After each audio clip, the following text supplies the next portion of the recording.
ఓం శ్రీ గురుభ్యో నమః. ఒక ఊళ్ళో ఒక యజమాని నిత్యం తన దుకాణానికి వచ్చే బిచ్చగాళ్ళకి గుప్పెడు బియ్యమో, పండో, దమ్మిడీ కాసో ఇవ్వటం అలవాటు. ఏ బిచ్చగాడికి లేదనకుండా ఏదో ఒకటి ఇచ్చి పంపేవాడు. ఒక బిచ్చగాడు ఆయనకు దానంగా వచ్చిన మొత్తాన్ని తనే అనుభవించక అందులోని కొంత తోటి బిచ్చగాళ్ళకి దానమివ్వటం చూశానని ఒకరోజు ఆ యజమాని వద్ద పనిచేసే గుమస్తా చెప్పాడు. యజమానికి అది ఎంతో ఆశ్చర్యాన్ని కలిగించింది. అందులోని నిజాన్ని తెలుసుకోటానికి మర్నాడు ఆ యజమాని ఆ బిచ్చగాడికి దానం చేశాక అతని వెనక రహస్యంగా వెంట వెళ్ళాడు.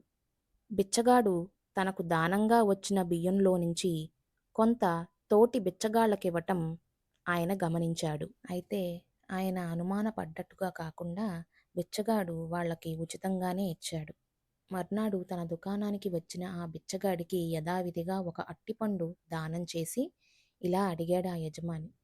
దీన్నేం చేస్తావు అని. సగం నేను తింటాను, సగం ఇంకెవరికైనా ఇస్తాను. అందుకు ఎంత డబ్బు ముడుతుంది నీకు? డబ్బా? రోజు భిక్షకు రాలేని రోగంతో ఉన్న ఇంకో బిచ్చగాడికి ఉచితంగా ఇస్తాను తప్ప అలా డబ్బుకి అమ్మను అని చెప్పాడు బిచ్చగాడు. నీ కడుపుకి ఈ పండు సరిపోదుగా? మళ్ళీ అడిగాడు ఆ యజమాని.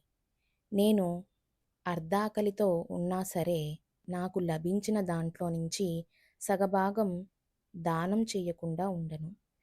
ఎందుకు అని ఆ యజమాని ఆశ్చర్యంగా అడిగాడు.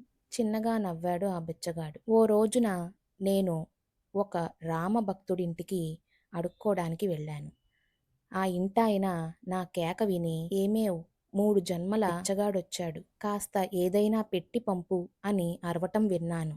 ఆయన మాటల్లోని మర్మం ఎంత ఆలోచించినా నాకు అర్థం కాలేదు. మర్నాడు వాళ్ళింటికి వెళ్ళి ఆయన్నడిగాను.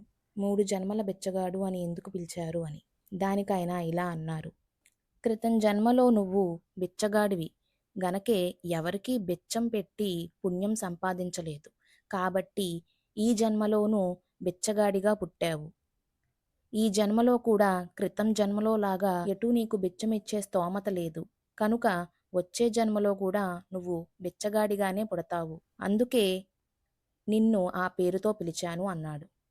అప్పట్నుంచి నేను నాకు లభించిన దాంట్లోంచి సగం ఇతరులకు భిక్ష వేస్తున్నాను అని చెప్పాడా బిచ్చగాడు. జయ జయ శంకర, హర హర శంకర.